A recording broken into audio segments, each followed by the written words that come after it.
আজ ইনসাফের ব্রিগেড, সেই ছবি আপনাদের দেখাতেই হচ্ছে। 50টা দিন পর ইনসাফ যাত্রা শেষে ডিওয়াইএফআই এর ব্রিগেড সমাবেশ। ছবি দেখব। সিপিএম এর যুব সংগঠন তারা চাঙ্গা, তাদের ডাকে ব্রিগেড ঘিরে উন্মাদনা তুঙ্গে। বাম কর্মী সমর্থকরা তারা ব্রিগেডমুখী। শহরের বিভিন্ন প্রান্ত থেকে মিছিল করে সমাবেশে যোগ ডিওয়াইএফআই কর্মীদের। সমাবেশের মূল বক্তা ডিওয়াইএফআই রাজ্য সম্পাদক মীনাক্ষী মুখোপাধ্যায়।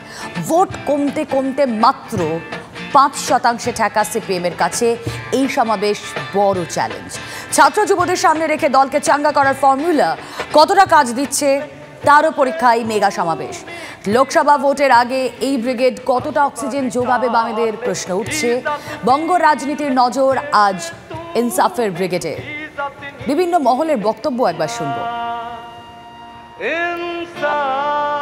যৌবনের ডাকে জনগণের ব্রিগেড আর এই পরবর্তী প্রজন্ম, আমাদের নবীন প্রজন্ম, তাদের হাত ধরেই বামপন্থার পুনরুত্থান আমাদের করতে হবে। আমাদের নেতা নেতৃত্ব বলেছেন, আর মহিলারা সর্বত্র এই লড়াইয়ে সামিল ছিল। ইনসাফ যাত্রায়, গোটা ইনসাফ যাত্রায় সামিল ছিল সর্বত্র। সরকারের কাজ হলো মানুষ যাতে ঠিক থাকে সেটা দেখা, ফলে সেটা হচ্ছে না, ফলে না ইনসাফই হচ্ছে। তাই ইনসাফ চাওয়ার জন্য যুবরা পদযাত্রা করেছে, ইনসাফ যাত্রা করেছে। ওরা বার্তা জানিয়েছিল এই যৌবনের ডাকে জনগণের সমাবেশ। তাহলে জনগণের সব অংশ মনে করেছে ইনসাফ চাইবার জন্য, ইনসাফ চাইবা নয়, আমি বলতে চাই ইনসাফের জন্য লড়াই করার জন্য। দেখুন, দাবি দাওয়া নিয়ে পলিটিশিয়ানরা কথা বলবে। আমি তো পলিটিশিয়ান নই, আমি আর্টিস্ট। আমি একটা কথাই বলতে পারি যে আমাকে ব্রিগেড একটা নিজের শর্তে নির্ভীকভাবে মেরুদণ্ড সোজা রেখে বাঁচার শিক্ষা দেয়, এবং এটার সাথে আমার অনেক বছরের স্মৃতি জড়িত আছে। তো সেই নস্টালজিয়ায় আমি খানিকটা ভেসে যাচ্ছি বলতে পারেন। এবং ব্রিগেড মানেই আমাদের অনেক স্মৃতি, জায়গা, উৎসব, ফেস্টিভ্যাল। সো সবাই মিলে এই হাঁটাটার মধ্যে নিশ্চয়ই একটা অন্যরকম মজা আছে, সেটা আমি উপভোগ করছি। আমাদের যে গ্রহণীয়তা আদর্শের জন্য, সেই আদর্শেরই প্রতিফলন হচ্ছে আজকের এই মানুষের উপস্থিতি। এবং মানুষ মানে যৌবনের ডাকে জনগণের ব্রিগেডে জনগণের সব অংশের মানুষ তারা হচ্ছে হাজির হয়েছে। বাম ব্রিগেড দীর্ঘদিন পর, এবং আজ এক অন্যরকম বার্তা দেওয়ার দিন, কি বলবেন? আপনি প্রতিপক্ষকে জিজ্ঞেস করুন, টের পাবেন জ্বালা কত বেশি।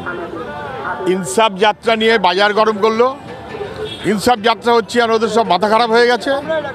এবার ব্রিগেডের জমায়েত কদিন ধরে শুরু হয়েছে, যে ব্রিগেডের জমায়েত কত খারাপ, কত অপ্রয়োজনীয়, বামেরা কত শূন্য, মাথা ব্যথা হয়ে গেছে বিরোধীদের। ওরা চায় হয় গীতাপাঠ নয় চণ্ডীপাঠে রাজ্যকে দেশকে রাখতে, অথবা চায় এই শাহজাহান কিংবা জাহাঙ্গীর কিংবা এইসব মার্কা, গুলি, বোমা, বন্দুক আর টাকার গন্ধ। আর বামেরা চায় যা মানুষ চায়, জীবন, জীবিকা, লড়াই, ভবিষ্যৎ। সেই কারণে মাথা খারাপ হয়ে গেছে। রাজ্যের মানুষের ন্যারেটিভটা মানুষের মতন করেই ঘুরবে। আজকের ব্রিগেড তারই একটা প্রতিফলন। যে বামপন্থীরাই পারবে বিকল্প ব্যবস্থা এবং পরিবর্তন আনতে, এই বার্তাটা গোটা পশ্চিমবাংলায় চলে যাবে, গ্রাম বাংলাতে মানুষ ভরসা পাবে, ব্রিগেড তাদের ভরসা যোগাবে। বিজেপি তৃণমূলকে পরাজিত করার জন্য মানুষের আস্থা অর্জনের এই ব্রিগেড। দুটো কথা বলতে পারি। প্রথম কথা হচ্ছে, এবার ব্রিগেডে এরকম অনেক, বিশেষ করে তরুণ তরুণী যাবে বা যাচ্ছে, এই মিছিলেই আছে, যারা কিনা এর আগে কোনোদিন বামপন্থীদের কোনো মিটিংয়ে, কোনো সমাবেশে কখনো যায়নি, এইবার প্রথম যাচ্ছে। এক। আর দ্বিতীয় কথা, কি শুনতে চাইছি বা কি শুনতে চাইছে, দেখো, তৃণমূল চোর এবং বিজেপি ধর্মের নামে রাজনীতি করে, এটা নতুন করে বলার কিছু নেই, এটা সবাই জানে। তৃণমূলের সমর্থকরাও জানে যে তৃণমূল চোর, মোদির আত্মীয়রাও জানে যে মোদি দাঙ্গাবাজ। কিন্তু একটাই কথা, বামপন্থীরা মানুষের সমর্থন পেলে, বামপন্থীরা নতুন সরকারে একটা ভূমিকা পালন করার সুযোগ পেলে, কী ধরনের সরকার, কী ধরনের বিকল্প বামপন্থীরা দেশের মানুষের জন্য করতে চায়, সেই কথা, এই যে বামপন্থীদের যে বিকল্প মডেল, এই বিকল্প মডেলের কথা বামপন্থীদের কাছ থেকে মানুষ শুনতে চায়, এবং ব্রিগেড সেই বার্তাই দেবে। লড়াইয়ের বার্তা চাইছে, লড়াই প্রতিরোধের লড়াই, প্রতিরোধের লড়াই। মার তো খাওয়া হয়েছে, মানে প্রতিরোধ করার ডাক। সেটাই, এবং ইনসাফ চাইবার জন্য প্রতিরোধ। ইনসাফ তো চাইছি। মনে পড়ছে আনিস খানের খুনের পরে ইনসাফের ধর্মতলা সমাবেশ হয়েছিল। সেই সমাবেশ যে উত্তাল কলকাতাকে দিয়েছিল, আজকেও সেই চেহারাটা এখনই দেখা যাচ্ছে। ব্রিগেড তো অর্ধেকের বেশি ভর্তি হয়ে গেছে। কাজেই আমরা আশা রাখছি মানুষ সেই প্রতিরোধের ডাকে সাড়া দিয়ে প্রতিরোধটা করবেন।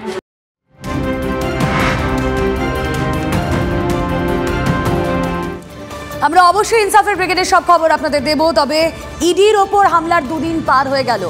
আমরা সন্দেশখালী সরবেরিয়ার ঘটনার কথা বলছি। এখনো কিন্তু কোনো খোঁজ নেই শেখ শাহজাহানের। গোপন ডেরা থেকে অডিও বার্তায় হুঙ্কার শাহজাহানের। লুকআউট নোটিশ জারি, গ্রেফতারির নির্দেশ খোদ রাজ্যপালের।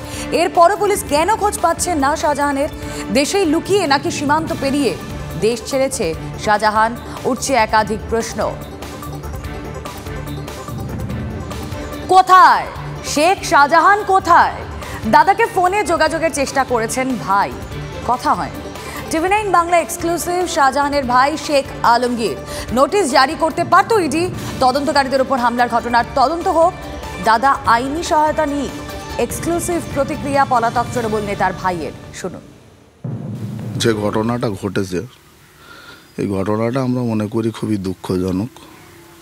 কারণ আইনের ঊর্ধ্বে আমরা কেউ নয়, আমরা এটাকে কেউ প্রশ্রয় দিই না।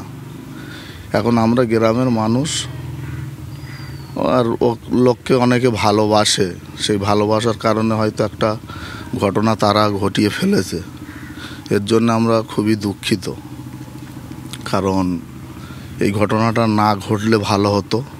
সিবিআই বলুন, ইডি বলুন, তারা যদি শেখ শাহজাহানকে নোটিশ জারি করতো যে আপনি আসুন, এসে আমাদের দপ্তরে দেখা করুন, যেভাবে শওকত মোল্লাকে নোটিশ জারি করেছিল, শওকত মোল্লা হাজিরা দিয়েছিল, ঠিক তদ্রূপভাবে যদি শেখ শাহজাহানকে নোটিশ জারি করতো, তিনি যদি না যেতেন, গড় হাজিরা দিতেন, তাহলে ইডি সিবিআইয়ের এই যে আশাটা নিয়ে মনে হয় মানুষের এরই উত্তপ্ত ভাব থাকতো না। শেখ শাহজাহান এলাকা আছেন? তিনি এলাকাতে আছেন কিনা আমি আগেই বললাম, আমার জানা নেই। আমি সবে কালকে রাত্রে বাড়িতে এসেছি।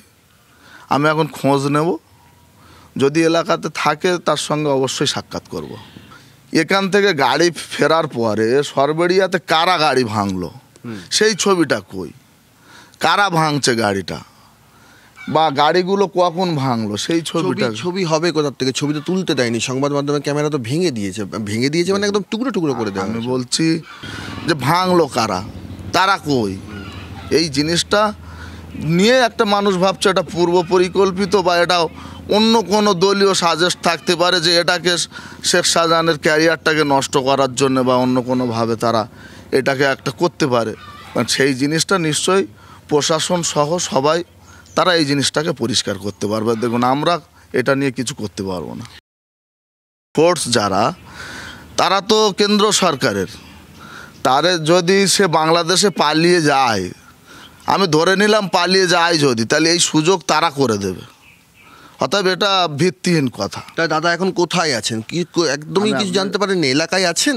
এই এলাকায় আছেন? আমি ছিলাম না 2 দিন, আমি এসছি। এখন আমি বেরোবো। আমার যেহেতু বাড়িতে মোটামুটি বাজার নেই, বাড়ির ফ্যামিলি ছিল না, আমি একটু বাজার টাজার করে আসবো। আর আমি একটু খোঁজ নেবো যদি খোঁজ পাই। শাহজাহান নিখোঁজে বিস্ফোরক দাবি শুভেন্দু। 2 দিন পার খোঁজ নেই শাহজাহানের। সন্দেশখালীতে লুকিয়ে শাহজাহান কোনো এক প্রধানের বাড়িতে গা ঢাকা দিয়ে রয়েছেন, দাবি বিরোধী দলনেতার। বাংলাদেশে ঢোকার চেষ্টা করেছিলেন, লুকআউট নোটিশ জারি হওয়ায় পালাতে পারেনি। জনগণই এদেরকে ধরিয়ে দেবে। শাহজাহান কালকে রাত্রি পর্যন্ত ছিল, শুনুন, বাংলাদেশে ঢোকার চেষ্টা করেছিল, পারেনি। লুকআউট নোটিশ হয়েছে, বাংলাদেশ সরকারকেও সতর্ক করেছে এজেন্সি। ও কোথাও যেতে পারবে না। ও ছিল আপনার সন্দেশখালীতে, আপনার Bermajur GP 2 GP, BERMOJUR, Bermajur 2 GP প্রধান হাজি সিদ্দিক মোল্লা। হাজি সিদ্দিক মোল্লার বাড়িতে বেরমজুর জিপি তৃণমূল কংগ্রেসের নেতারাই কাল মিডনাইটে রাত্রে 1টার সময় আমাকে মেসেজ করে পাঠিয়েছে। এদেরকে ধরিয়ে দেবে লোক, জনগণই ধরিয়ে দেবে, চিন্তার কোনো কারণ নেই।